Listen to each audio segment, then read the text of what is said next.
प्रसंग उभा राहू शकतो हे आयुष्यातच कधी विचार करू शकत नव्हता.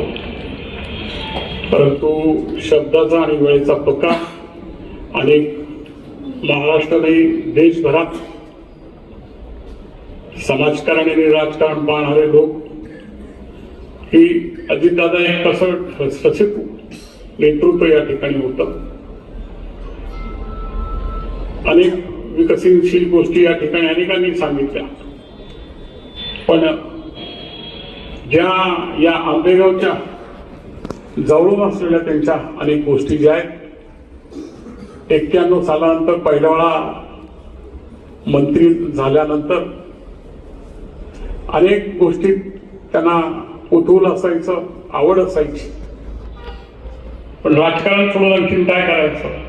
तर आर पाटील यांना आम्ही एकदा राज्य पातळी कबड्डी स्पर्धा, देश पातळीवरच्या कबड्डी स्पर्धा या ठिकाणी आपण घेतल्या होत्या आणि आबांना या ठिकाणी बोलवल्यानंतर आबांनी पहिल्या वेळा सूट बूट कोट असं सगळं इथेच आपण तयार करून घातलं होतं.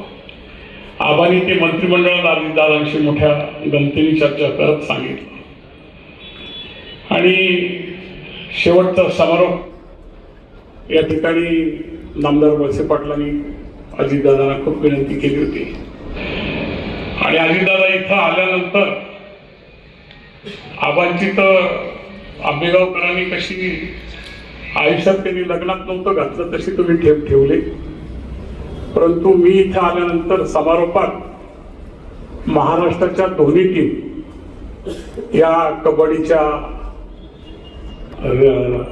देश पातळीवर महिलांची आणि पुरुषांच्या दोन्ही टीम प्रथम क्रमांकावर आल्यानंतर या क्षेत्रात असणारे पवारसाहेब त्यांना खूप वाटायचं, पण काय काय जबाबदारी स्वीकारायची. PDCC बँक होती, मंत्रीपद होतं, पण बुवा साळ्यासारख्या ज्येष्ठ माणसाने आणि वळसे पाटलांनी सांगितलं हे कबड्डी क्षेत्र हे तरुण युवकांना खूप आकर्षित करत असता हा खेळ, तुम्ही तो सांभाळा.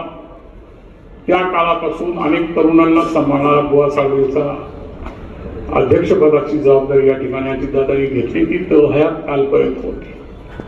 असे अनेक प्रसंग या आंबेगावच्या जवळून अजितदादांसाठी आहेत. मग आपल्या इंजिनिअरिंग कॉलेजच्या इमारती असतील आणि दुसऱ्या काही गोष्टी असतील, पण दुसरी अतिशय संवेदनशील गोष्ट अशी आहे की कोविड काळात आपण सर्व पक्ष मिळून एकत्र काम करत असताना देशभरातला पहिला कोविडचा पुण्यामध्ये 1 पेशंट सापडलं, 2 पेशंट सापडले आणि ग्रामीण भागात आपल्याला वाटत नव्हतं की हा कोविड मुंबई पुणे सोडून गावाकडे येईल.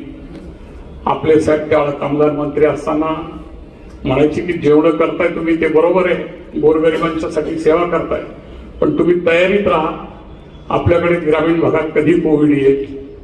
आणि बोलता बोलता याला कोविड आपल्याला विळखा जेव्हा घातला तेव्हा सगळे आपण ग्रामीण भागातले लोक ज्यांनी दवाखाना पाहिला नाही त्याला या ठिकाणी कोविड मध्ये जाण्याचे जेव्हा प्रसंग उद्भवला तेव्हा आम्ही साहेबांच्या मागे लागलो. साहेब, इंजिनिअरिंग कॉलेज तुम्ही केल्याप्रमाणे सगळं तयार करून ठेवलेलं आहे, सगळ्या गोष्टी या ठिकाणी तयार करून ठेवलेल्या आहेत, पण याला शासनाची लागणारी गोष्ट जी आहे थोडे बघू, प्रयत्न करू, अजितदादांशी बोलू. आणि एवढ्या कोविडच्या काळात अजितदादांशी बोलत असताना दादांनी पुढाकार कोण घेते तर दटावून सांगितलं, अरे आपण पुणे शहरात या ठिकाणी 24 करोड रुपयाचा कोविडचा प्रोजेक्ट करतोय आणि पुण्याहून 1.5 तासाच्या अंतरावर असणारा तुम्ही कोविड सेंटर इथं माझ्याकडे 12 कोटी रुपयाचं एस्टिमेट आलंय. ते चुकल्यासारखंच मला असं काहीतरी वाटलं. आपण काहीतरी म्हटलं दादा इथं सगळ्या व्यवस्था आहेत. अरे म्हणून काय झालं, तुमचं काय असणार आहे. आणि बरोबर दिलीपराव सारखं मागे लागले, याच्यात मागे लागले. तुम्हाला माहिती कोविडच्या अडचणी काय, तुमच्या दुधाला महाराष्ट्रभर तुम्ही 5 रुपये द्यायला लावलेत सरकारच्या वतीनं, कुठून पैसे आणायचे. आणि दादाचा फोन ठेवला, वाटलं की ही गोष्ट थोडी अशक्य वाटते, साहेबांच्याच मागे लागावं. आणि अर्धा तासाने पुन्हा उलटे फोन झाले. सौरभराव आपले जे कमिशनर होते माझे चांगले परिचित होते, पण ते सौरभरावांचा फोन, नामदारांचा फोन, तुला 1.5 तासात तिथे पोहोचायचंय, 2 तासात पोहोचायचंय. सौरभरावांच्या दारात गेलो तर ते म्हटले तुला माझ्याकडे यायला अजितदादांना फोन करावा लागतो काय. आणि तिथं गेल्यानंतर दादांनी पुन्हा फोन लावायला सांगितला. अजिबात कुठलीही गालबोट न लागणारी गोष्ट असेल तर जेवढे तुम्ही टाकाल तेवढे पैसे आम्ही तुम्हाला त्या ठिकाणी टाकून देऊ. आणि राज्यभरातलं आपलं पहिलं कोविड सेंटर असेल तर ज्याला दादानी 6 कोटी रुपयाचे इक्विपमेंट, म्हणजे दादाला म्हटलं दादा टेंडर कधी होती, ऑलरेडी आमच्याकडे 100 पेशंट त्या भीमाशंकर हॉस्पिटलला आहेत, या आंबेगाव याच्यात आहेत ग्रामीण रुग्णालयात. ते म्हटले बोललोय मी दिलीपरावांशी कसं करायचं ते. आणि इतकंच सांगून त्यांनी 10 मिनिटात फोन ठेवला. सौरभरावांनी सांगितलं तुम्ही जेवढे वस्तूच्या रूपाने आणाल तेवढ्या वस्तू या ठिकाणी आपण तुम्हाला देऊ. मग भीमाशंकर कारखान्याने असेल, व्यक्तिगत असेल, दादांच्या प्रेरणात्मक संस्थेने असेल, सगळ्यांनी मिळून त्या ठिकाणी कोविड सेंटरला आपण 5-6 कोटी रुपयाच्या वस्तू रुपये दिल्या.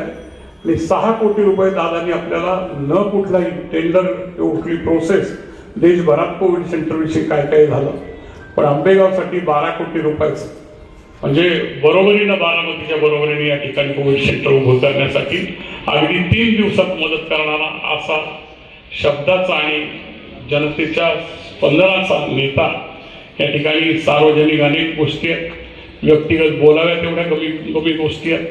व्यक्तिगत म्हणजे त्यांच्या यादीत असायचं तर कोणाला सकाळी 6 वाजता फोन करू शकतो. सहकारी बँकेच्या माध्यमातून असेल, व्यवसायाच्या माध्यमातून असेल, दुधाच्या 6-6:30ला फोन वाचला अजितदादांच्या पीएचा. म्हणजे आपण झोपेला असलो तरी दादांशी सावध राहायचं आणि दादा तेवढ्या 2 मिनिटात काम सांगायचे. याचं एवढं काम आपल्याला त्याला मदत केली पाहिजे देशदशा. अशा पद्धतीने सकाळी 6 ते रात्री 10 विचारू नका एवढे व्यस्त असलेले. पण काल परवा 3-4 दिवसापूर्वी जे शेवटचा योगानं एक फोन झाला, असं वाटलं की अजितदादा बोलतात का दुसरं कोणी बोलत आहे. दादांच्या राजकीय याच्यामध्ये कोणीतरी आमच्या परिचित असणार, माझ्याबरोबरचे फोटो सोशल मीडियावर असणारे असे 3-4 लोक बँकेच्या किंवा डेअरीच्या संदर्भात त्यांनी फॉर्म भरले असेल. आणि म्हटलं दादा ते तुमचे सगळे कार्यकर्ते, नाही नाही नाही तुम्ही ते ह्या तुमचे खूप फॅन आहेत ते. म्हणून दादा यायची अशी काही ते तुम्हाला समोरून भेटतील, त्यांना म्हणावं हा अजित पवार तुमच्यासाठी अहोरात्र उभा आहे. त्यांची काही सार्वजनिक कामं असली पण त्यांना हात जोडून विनंती कर असं सांगितल्यानंतर 27 तारखेला पुन्हा एकदा फोन येतो तर देशदशा तेवढं प्लीज तुम्ही. म्हटलं दादा अशी कधीच न बोलणार. आणि त्यांनी माघार घेऊन खूप आपल्यावर 4 लोकांनी घेतले असेल तिथे, खूप आपल्यावर माझ्यावर अजित पवारांवर बारामतीकरांवर उपकार केलेले मी त्यांचे विसरणार नाही.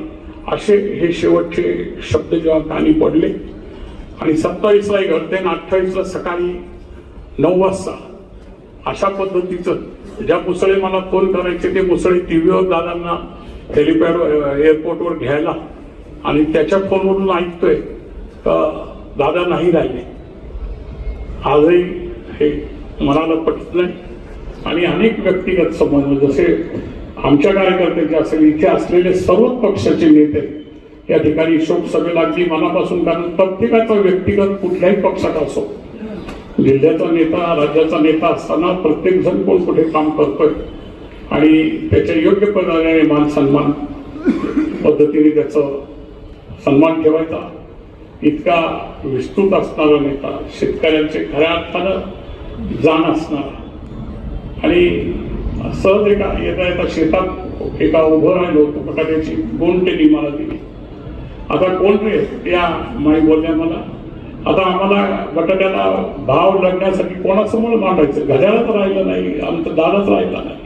असं सर्वसामान्य शेतकऱ्यांच्या महिलेच्या तोंडून ऐकणारे असे शब्द आपण कितीही बोललो तर कमी. दादांची कमी कधीच सगळ्या गोष्टींनी कधीच पुरी होऊ शकत नाही. जिथे जिथे त्यांनी पाऊल ठेवला, लक्ष्मीचं अगदी वरदान होतं. पहिला बारामती आम्ही पाहायचं, पिंपरी चिंचवडकरांनी त्यांच्यावर विश्वास टाकला. 15-20 वर्षापूर्वी दादा सिंगापूर हाँगकाँगमध्ये आहे का काय असं ते सिंगापूर पिंपरी चिंचवड वाटायचं.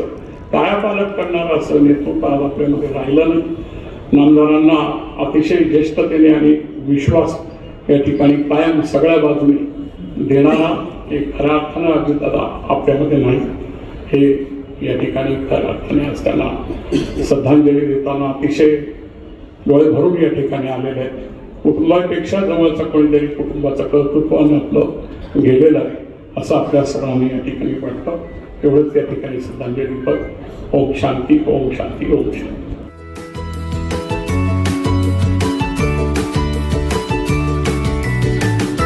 बातम्या शेतीच्या, बातम्या मातीच्या, बातम्या अन्यायाच्या, गुन्हेगारीच्या,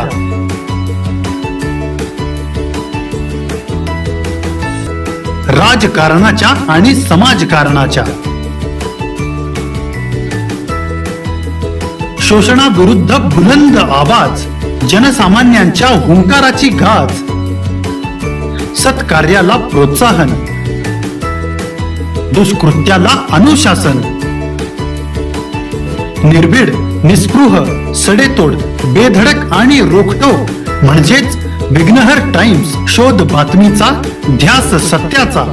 आपलं चॅनल, आपली बातमी. सबस्क्राईब तर कराच, पण बेल आयकॉनवर क्लिक करायलाही विसरू नका.